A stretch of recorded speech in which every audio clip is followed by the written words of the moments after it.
Hello, I'm Mark from Moonstone Publications. Welcome to this overview of some of the stories we've covered over the past week. But first, please hit the subscribe button and share this video with your friends and colleagues.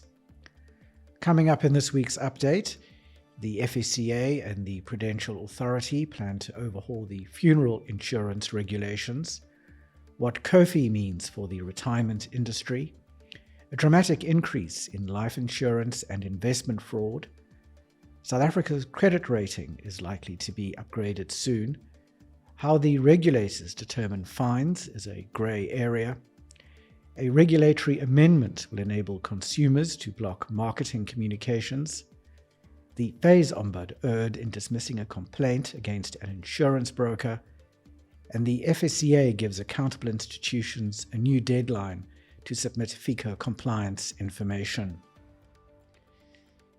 The FSCA and the Prudential Authority have announced a joint initiative to review the regulations governing the distribution of funeral insurance. As part of this project, stakeholder workshops will be held in the first half of next year.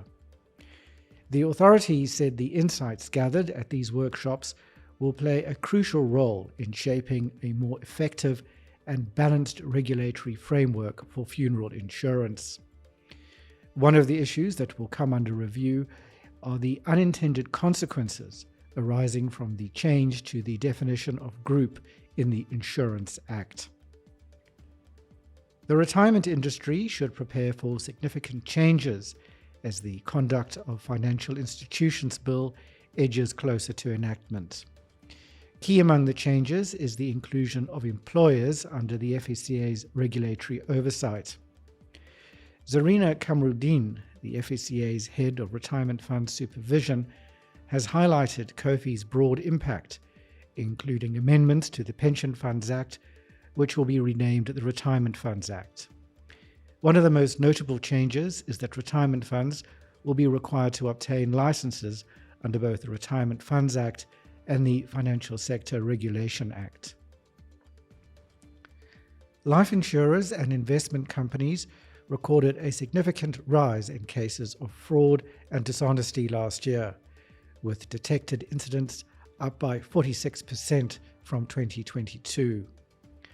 According to the latest statistics from CISA, there was a dramatic rise in financial losses due to fraud and dishonesty, which reached more than 175 million rand. However, early detection efforts prevented even greater losses. CISA highlighted two troubling trends emerging in recent years: murder for insurance payouts and deceased estate fraud. Independent investment analyst Ryk de Klerk believes South Africa is on the cusp of a credit rating upgrade, its first since 2009.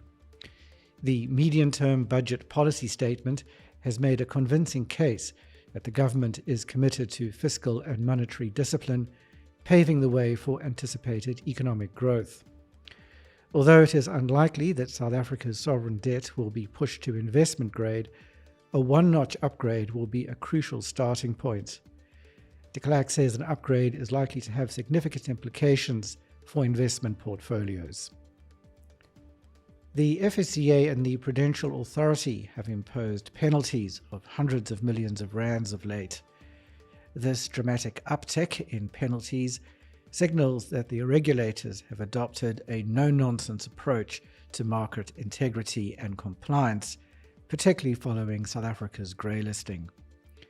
The Financial Sector Regulation Act and the Financial Intelligence Centre Act outline various factors that the regulators must and may consider when determining penalties.